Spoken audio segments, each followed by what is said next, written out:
Welcome back to 40 Cray, or I don't know, this could be your first time. Maybe welcome to 40 Cray. I'm Ben, aka LS Demon, and of course I'm joined by my good buddy Tommy Bones. Hello. He's the master of saying hello. It's always a weird. Why do people do that on the radio? It's like, hey, I'm this guy, and this is this guy. This is what I sound like. Tom, why are we here? What is 40 Cray?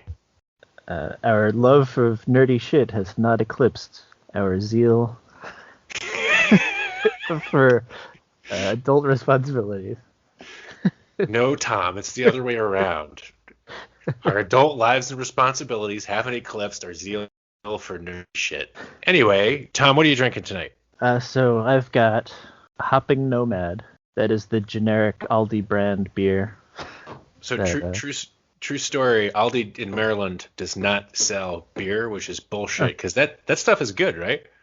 Yeah, it's not bad. Yeah. It's the beer that I have in the fridge when I've had a rough week and Amanda's like, "Do you need beer? I'm going to the store." Like, yeah, please, thank you. So Tom, on that note, was it a rough week? It's always a rough week. And I think that's why we have this escapism thing that we do, which is Warhammer 40,000, which is Kill Team, which is painting, which is modeling, which is playing video games, which is getting really, really deep into Harry Potter / fic. I probably shouldn't say that because I don't know what that means. I'm assuming it's the thing where Harry and Draco are like a couple or something. Mm-hmm. I think it's cool. Look, if you're out there writing that shit, good for you. Side note, I should say I'm drinking too. I have with me a small batch whiskey, which my mother-in-law, who's a lovely lady, by the way, got me for my birthday. It is called Elijah Craig Small Batch. It's very good. I'm showing Tom to prove that it is there. That is indeed a bottle of whiskey. Nice caramel coloring. Mm-hmm. So we're having a good night. It's also the night of the Super Bowl, which tells you where Tom and I's priorities are. We could be watching the big game, but fuck it, we're going to talk about little plastic men. If it were the Stanley Cup Finals, it'd be a different story. Oh fuck yeah, man! The Caps blew a big one today. But anyway, that's a different podcast. What are we talking about today? So look, we had a really fun episode last week. Well, it's fun for us. I don't know. Listeners might have hated it. I don't know. Mm-hmm. You guys never give us feedback, so I have no idea. I'll assume you loved it because if you hated it, you'd probably tell us, right? Isn't that true? People always. That's exactly it.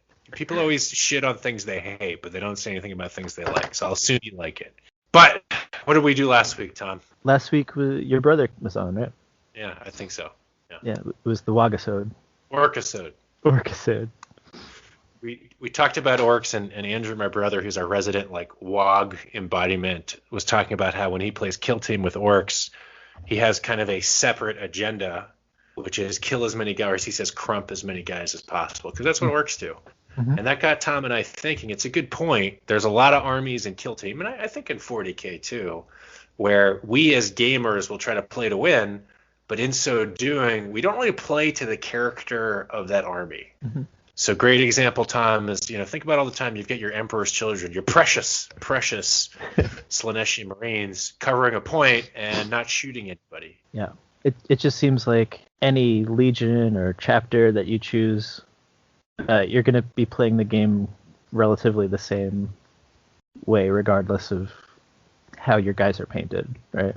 Even though each has a different personality, it doesn't really affect the game all that much. And I think that was really well embodied. I was playing a game a few days ago against a buddy, and I was playing World Eaters just for the hell of it, just to try them out. And I had a Khorne Berserker, and I was I had to make a charge of 11 inches, which is, really tough to do. I get a 5 and a 6. For those that maybe don't know how the game works, very low probability of success. Or know how to add. Or know how to add, yes. Hey, we're not literate, but we can do our math. But anyway, so I had to make a choice. Do I charge, or do I do the better thing, which is probably do an advanced move and take a point? And I thought, no, fuck it. I'm going to charge, because that's what a World Eater would do, even if he's not going to make it. And I think we need to reward that. So Tom, you and I got together, and we came up with a series of faction-specific play testing rules that we're just having fun with, that are intended to do two things. One, incentivize playing like the actual army would from a lore and fluff perspective. And two, level the playing field in that we might be able to actually give advantage to some of the factions which are clearly lower tier and need a little bit of a boost. I like it because it adds fluff to the crunch. fluff and crunch. Yeah, I'm a fluffy guy, so anytime you can incorporate that into the game itself, I'm a fan. Tom, you came up with some rules. I came up with some. Listeners, keep in mind, we have not really play tested these too much. These are just for fun right now. Yeah. But something to think about when you're playing your kill team game. Add some faction-specific rules, and here's some that we would suggest. I didn't even really put much thought into them, but there are some that I'm proud of, so let's go with that. And I think probably one of the most important, Emperor's Children. You want to start there? Well, so okay. How about this? So I'll talk a little bit about my philosophy. I actually did spend like an inordinate amount of time on these just because I was bored hanging out one day with nothing to do because I was waiting for like an appointment. And my thought process is, first of all, for armies that are high tier, we want to give them faction specific pieces that are really hard to attain because they already have it really good.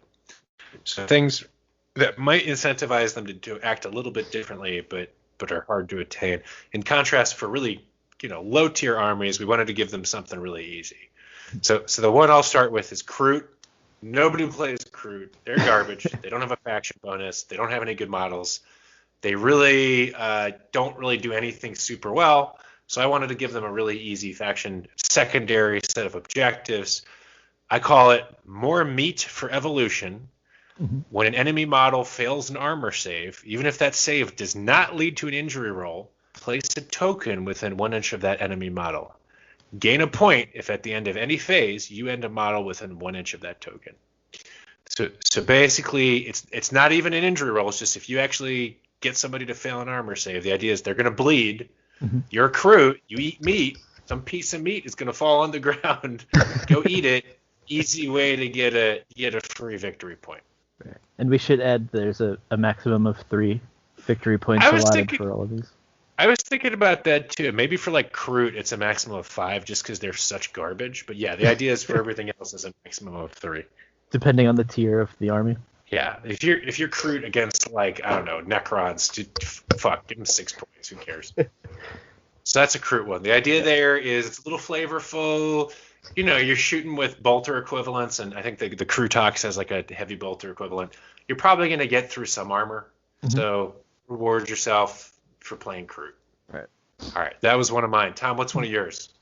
So this one I'm most proud of for the Alpha Legion, and they need some help because their Legion trait is kind of garbage. I call it the Masters of Subterfuge.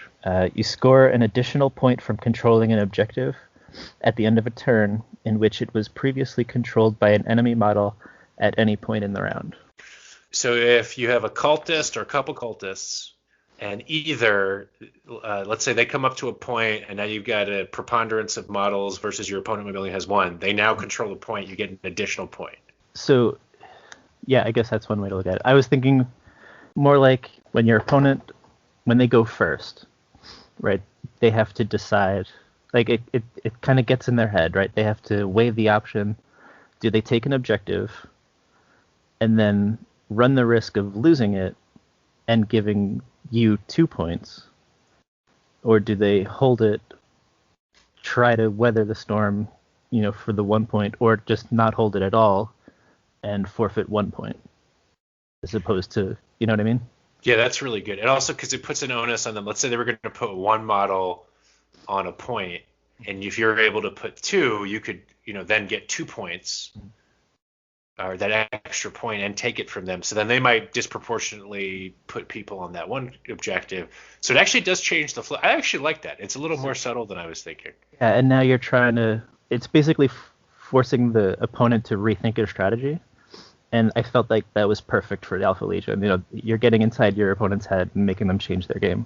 I like that. That's a really strong one, Tom. So let's go for Raven Guard is kind of the corollary because they're the same bonus for that faction, which is -1 if they're over 12 inches, which is kind of garbage in Kill Team because you're rarely more than 12 inches away, and if you are, there's not really a great reason to be.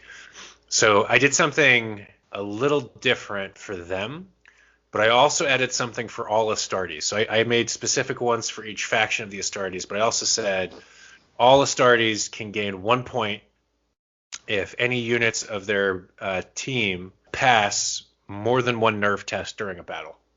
And I called it Honor the Chapter. Basically, they have that like reroll failed nerve test. What is that called? They shall know no fear. Yeah. And my thought is like that would be a great story, like that would go down in the annals of like that Space Marine chapter. Like, oh, he had like a wound and he had to roll several times and or he had to rally his courage. They wouldn't say roll because they're in universe and they're not little toys in universe. Right. So that'd be like a great example of courage. So there's that additional one. The reason I added an additional thing is because Chaos are a lot more effective as a kill team than Astartes because they have access to cultists and can swarm. Mm-hmm. So basically, in kill team, Astartes are pretty garbage. Like they're C tier at best. So it's like we wanted to give them a little extra bonus because right now nobody plays them because of how bad they are. So they can get if any model gets more than one nerve test, you get a point. In addition, Raven Guard, I put Embrace the Shadows. You get a point anytime one of your models survives an injury roll or is missed by an enemy shooting attack. So there's two things here. One is they do get hit, but they only get flesh wounded instead of dying from a shooting attack, or an enemy shoots at them and misses. And the reason I kind of went this, I really like your idea for Alpha Legion. For Raven Guard, it was to play to the strength. You're trying to make it hard for people to shoot at you. So I'm trying to reward you for doing that. Like if you, for whatever reason, an enemy misses, you get a point. I like it. All right. So that was 1 and 1. Tom, what's another one that you came up with? I now realize that I wasn't taking tier lists and difficulty of scoring into account. I was just keeping it fluffy. But that's cool because we can still edit it over time. So like with the Alpha Legion one, I actually think that's totally doable and creates a really cool strategy. Mm-hmm. So Emperor's Children, I called it Things Shall Get Loud Now. You get 1 point for scoring a hit with a heavy weapon. So basically it's kind of like the corollary to like if they're using like a sonic weapon, right? It's like, okay, if you hit somebody with an auto cannon. I don't remember where I read it, but aside from Noise Marines, obviously there are Emperor's Children that are just regular Chaos Marines. So they love Havocs. They love having big, loud guns, right? So I figure you're going to play to that. Having the biggest, loudest gun you can, they're going to love the noise. And So what if we added to it, because you only get one heavy weapon per team no matter what? Mm-hmm. So if that guy dies, you're hosed. Although scoring a hit, like, so to be clear, we're not saying you kill a model, it's just you hit. Right. Wounding everything else. Because you're just shooting, right? And they love just the sound of firing the gun itself. So maybe, what if it's like a heavy weapon or a special weapon? Because then if you're like, you have a leader with like because aspiring champion can't take a combi, I don't think. They can only take a plasma pistol. Mm. And plasma's probably quiet. Can they get, I don't even remember that right now. I know they have to choose between a missile launcher and an autocannon. Or a heavy bolter. And then the other guy can have a flamer, plasma gun, or melt-a-gun. Hmm. So what if it's scoring a hit with a heavy weapon or chain weapon? Ooh. Chain swords are loud. Yeah, chain swords are loud. I would assume they still use gasoline in the year 40,000. They got the little exhaust pipes. And that kind of makes sense, right? Because they're trying to wail on people. They're trying to be as loud and annoying as possible. That also might create like some interesting incentives to get like, well, you're definitely going to have a heavy weapon no matter what, but like maybe you got a couple like normal Marines with chain swords, which are pretty much worthless otherwise. But if they're free, command point or victory point generators. And then that also lets you use their Legion trait more often. Right.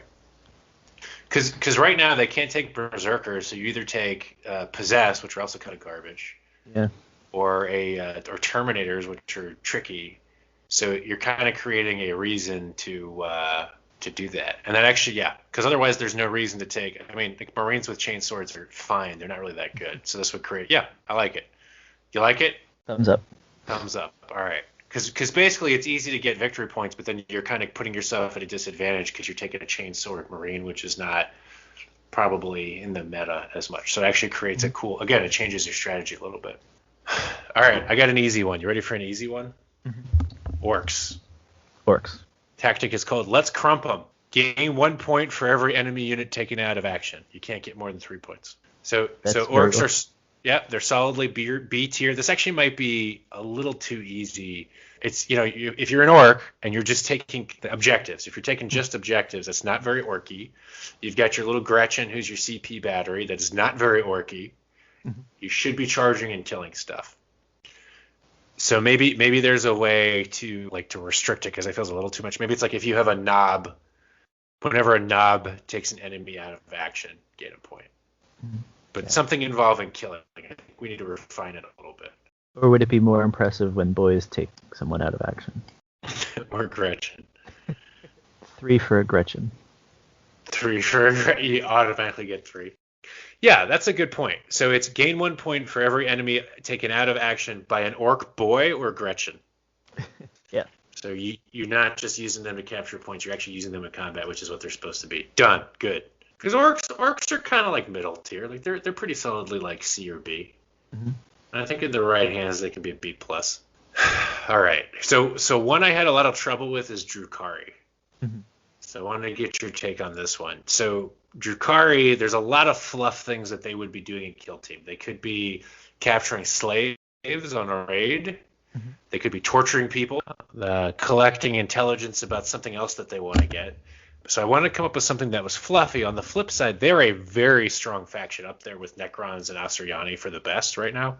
Mm-hmm. And by the way, we're taking a lot of this from Command Point podcast, so give them some love. Great work and analysis they do on competitive side of this. So much more competitive and much less kind of what Tom and I do, which is just how do we have fun with this dumb thing. So anyway, my idea for Drukhari was, it's on that like fluffy note of how to get slaves. If you kill an enemy in close combat, place a token near their last position. You get a point if all of the following conditions are met. You have to have a model within 1 inch of that token for an entire battle round, starting with movement. So if you start in like fight phase, you have to go the next entire battle round to claim it. At the end of that battle round, there are no enemy models within 1 inch of that token. And your model can't shoot in the shooting phase or fight in the fight phase to claim that token. Mm-hmm. That might be too restrictive. It sounds like the take prisoners secondary from LVO. That's what I was going for. So it's basically you as a Drukhari, you can always take prisoners. Mm-hmm. Or you can also take prisoners and get 2 points. Yeah. And then that also kind of, well, Kabalites wouldn't be able to use that. You're not going to have because of the close combat. Yeah, you're not going to have too many melee units, and especially if it's going to gimp someone for an entire round, they can't do anything. Your Clivex has to stand there. So, well, because they still have the what the Hecatrix is the head of the witches, right? Or is that the head of the Kabalites? No, it's a succubus for witches. So the Hecatrix, I think, is the head of the Kabalite group. So they can get some pretty decent close combat. But you're right, that kind of does hose them a little bit. So what if it's like when an enemy unit is killed, place a token, and then it's still you can't do anything for that round, but it doesn't have to be close combat only. Yeah, maybe not specifically close combat, but if you still have to be on top of the model, so you can shoot him and then have someone else move on to it. And like the kind of thought behind this too, like the high tier armies are typically, or factions are really good because they can have enough models to capture points. They're shooty or killy enough in close combat, pretty resilient. And in the case of Drukhari, having them have to have one model basically do nothing for a round still doesn't necessarily make them anywhere close to some of the lower tier factions. They're still really good. All right. They're not I like it, Tom. Lucidian Star Striders. Yeah, those guys. That's the one faction none of us have played because I'm not going to invest in them. All right, that was called Drukhari, Slaves for Kamara. You say Kamarag or Kamara? Kamora. Okay, I like that. Kamora. I've only read it. I've never heard it spoken. Yeah, I think text to speech calls it Kamora. Mm-hmm. I think you're right. And that's like official for me. Emperor text to speech. Another shout out, if you're listening and you haven't seen the Emperor text to speech, go on the YouTube. It's this amazing series which takes place in the 40K universe. I won't spoil it. It's really funny though. And definitely not for kids. So if you're a kid, don't go watch it. If you're a kid, you probably shouldn't be listening to this though, because Tom and I are filthy sailors. What the fuck to bed? All right. Tom, hit me with another one of yours. So I say that I didn't take tier lists into account because the Iron Warriors are already pretty good as far as heretics go. They've got a good Legion trait, and this Nowhere to Hide sort of builds on that. You get a point for taking an obscured model out of action. Fluffily, my thinking was that your enemy is going to be hunkered down, behind cover, trying to shoot at you, and they already get a bonus to shooting, their injury rolls and whatnot against obscured models because they're siege masters. They don't care if you're hiding. There's nowhere to hide. You can't hide from an Iron Warrior. They're going to destroy your fortifications, and this sort of builds on that even further. This is what they want to do. They want to limit. There's literally no place to hide. It makes sense because it's first of all, it's playing into your strength, so it's encouraging you to play like you're supposed to play. Does it matter if a cultist takes an obscured model out of action, or does it have to be an? No, I don't think so. I think they'd be fine with one of their minions doing it, right? I kind of had Marines in mind when I made them, but now that you mention it, yeah, cultists kind of throw a different thing onto it. And it's also Kill someone so with like a cultist. Fuck, go ahead for it. Well, I mean, unless it's the flamer cultist, that's the only good cultist. Cultists are there to take a lot of flesh wounds and piss off your opponent. But no, I like this one a lot. So with the Emperor's Children, we said it was you just score a hit. Yeah. And that's pretty easy to do. It might be a little too maybe we'll have to be like wound, but that's also because Emperor's Children are a little weaker than Iron Warriors because they can't take berserkers, and they can't. Well, they can't take berserkers. That's what I'm trying to say. Yeah, and that's a huge. It's a huge thing, right? So with Iron Warriors, it's they're already pretty good. So this is a little harder because you actually have to take somebody out of action, not just wound them. But I think it's good. So it's Nowhere to Hide with Imperial Fists because that's their counterpart. Their alternate in the Loyalist range. I have We Will Hold. Gain a point each time one of your models kills an enemy model, as in takes them out of action, within 2 inches of a tactical objective. So it's basically you're trying to prevent them from achieving their objective. So if you kill a model near an objective, you automatically get a point. And that's in addition to the Honor the Chapter, which is if you have a model that passes more than one nerve test in a battle, you get a point. I like it.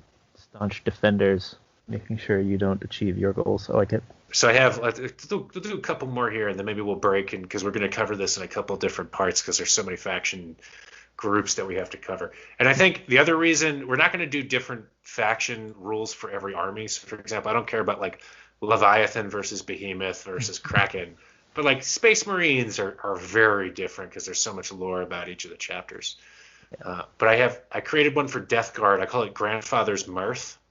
If any of your models avoid an injury roll due to their disgustingly resilient save, gain a point.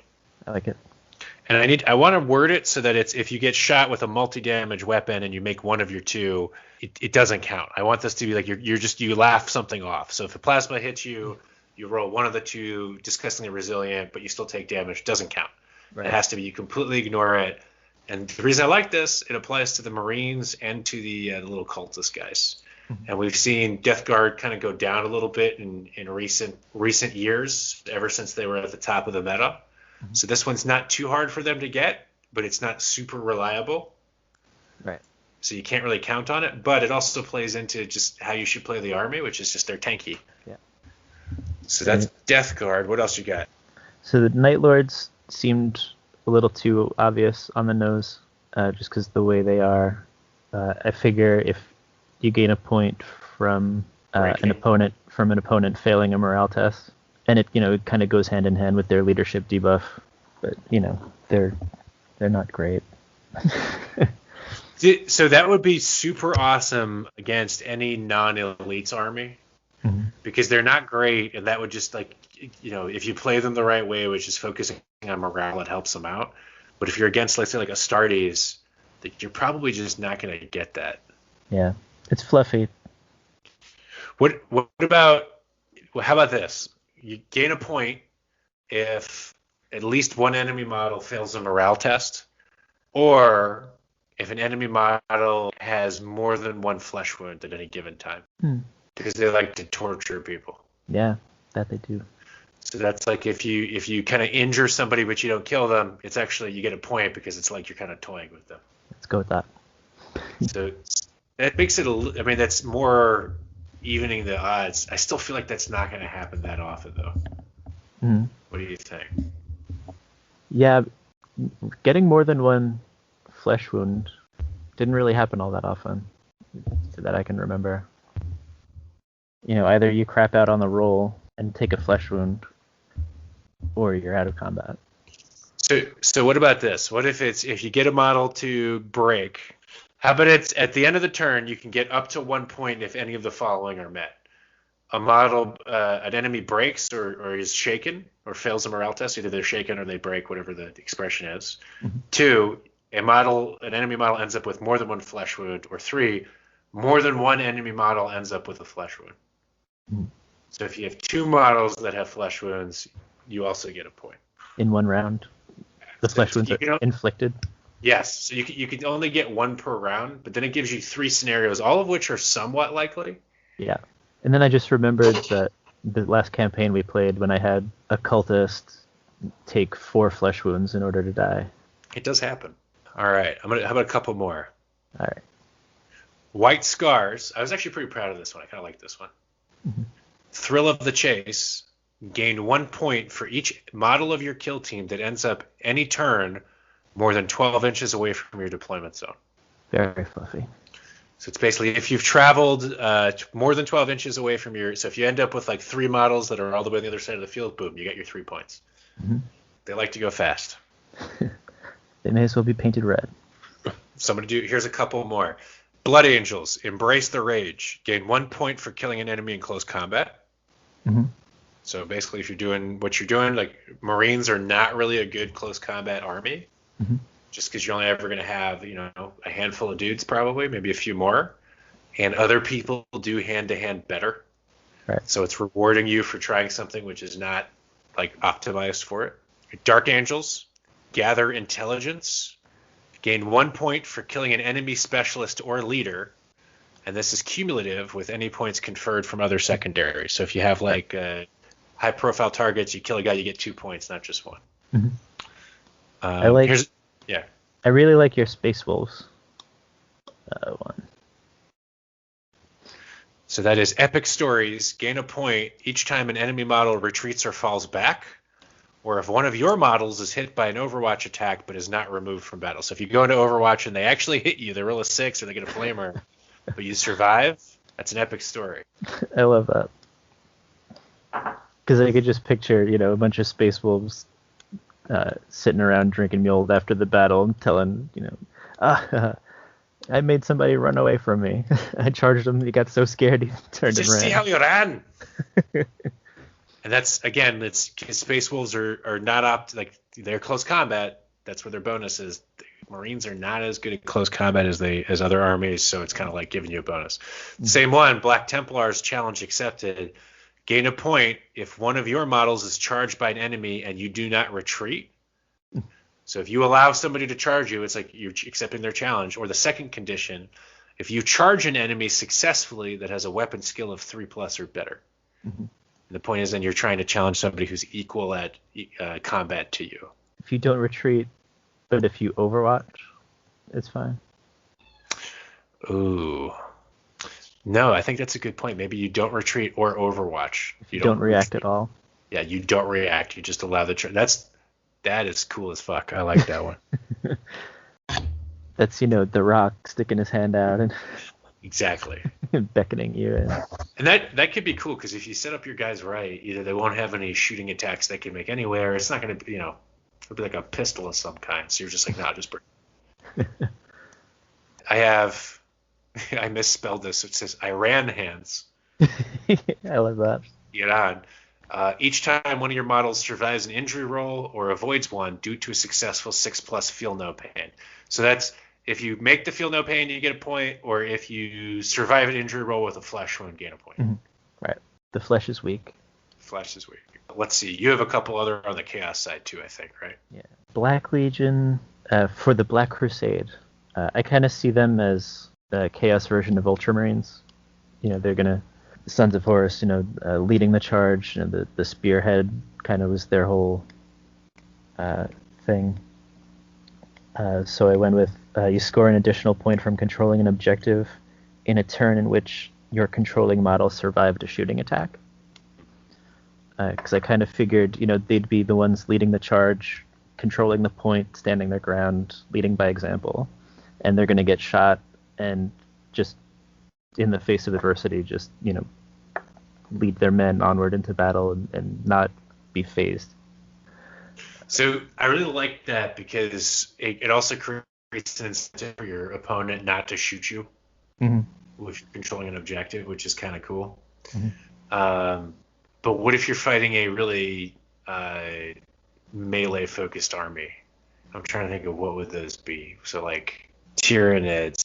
So maybe it's what if you survived a shooting attack or was charged and survived a fight phase.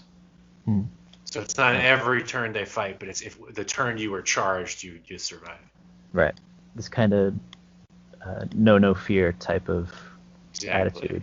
That way, if you get like rushed by gaunts and you survive, you also get a point because you held the line. Right. And then I like the one you have for World Eaters here too, even though they completely failed me last week in the game I played. So this one, it seemed a little difficult for me, so I added a stipulation at the end. Let the blood flow. You gain 1 point when a berserker causes an injury roll on 2 different models in one fight phase. You gain an extra point for each enemy model taken out of action. So you're incentivizing them to get into like a big group of enemies and fight against them. Yeah, split your attacks against 2 different enemies, which is probably not. I guess getting into combat with 2 enemies at once is the hard part because they get to fight twice. So as long as you can cause an injury roll, and they have like an ungodly number of attacks, so that shouldn't be that difficult. But yeah, it's the setup that's really the key. How about if we make it? No, that's good. I actually think that's going to happen pretty often. And then basically the extra point is so it's if you injury rolls on 2 point, and then if one of them dies, 2 points. I like it. I actually really like that. I think that's super cool because it's like you against a whole bunch of people, or you're at least in a giant melee combat situation. I think it's great. They're going to jump into the thick of battle and try to kill as many people as quickly as they can. All right. Let's see. We got a couple others here. Ultramarines. I think this is the last of my Astartes groups that we haven't done.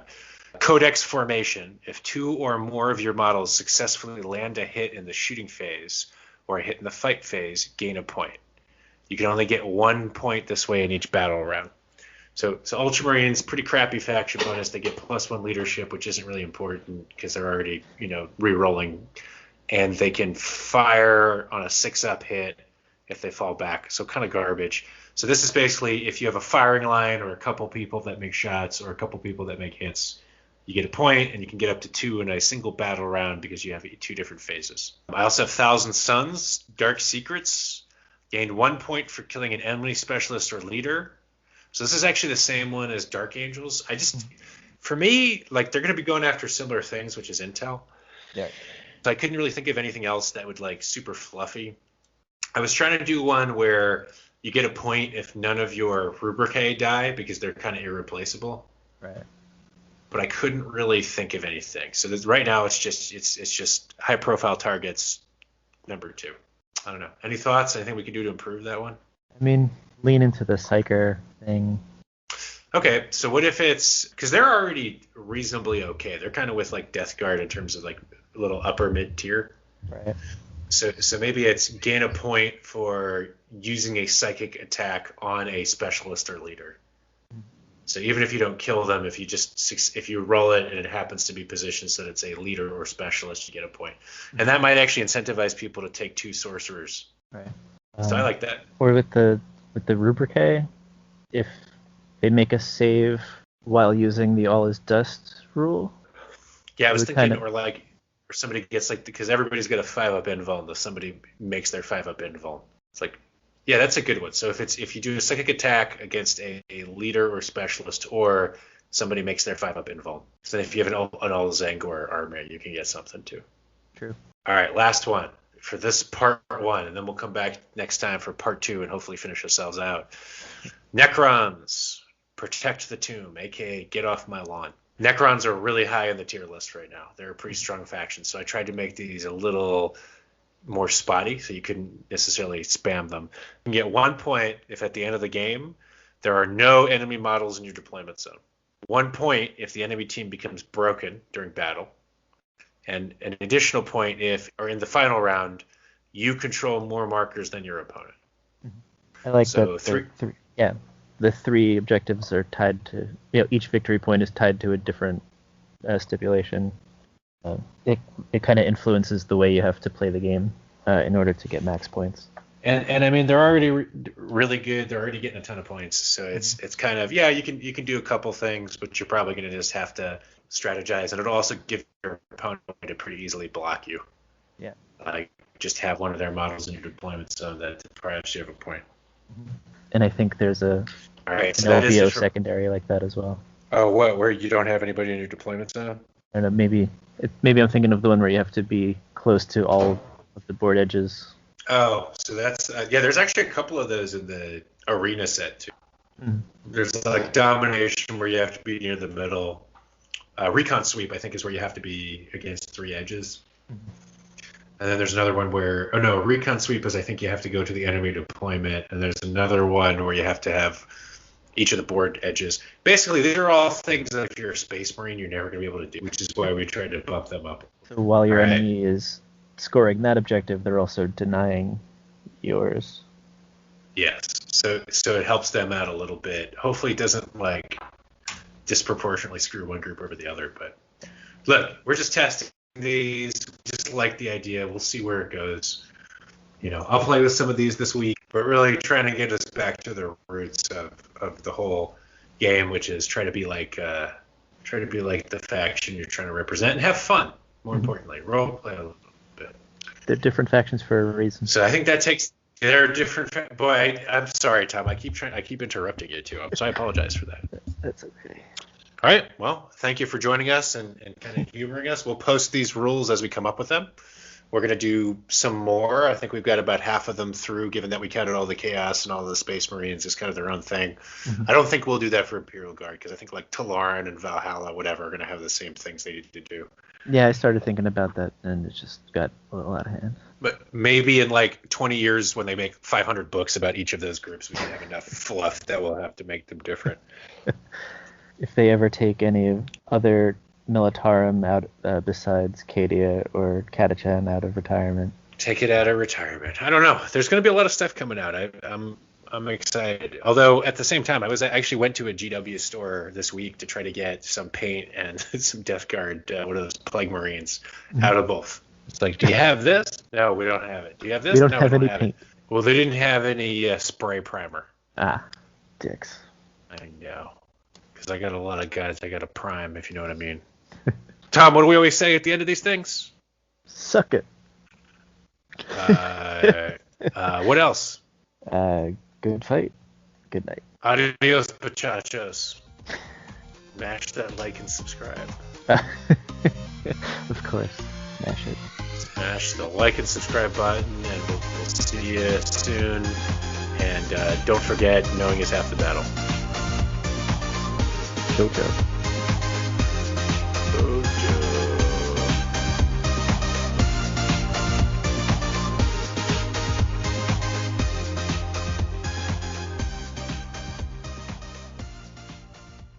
You would just lift up an armoire by yourself. So to be clear, you were a elf-like individual. This got weird. Yeah. This got really strange. I'm probably gonna edit this out, but whatever. It's an odd tangent to go on, yeah. Yeah. Anyway, Fluffy, we'll delete this part. Nobody will ever hear this. Bibbidi-bye.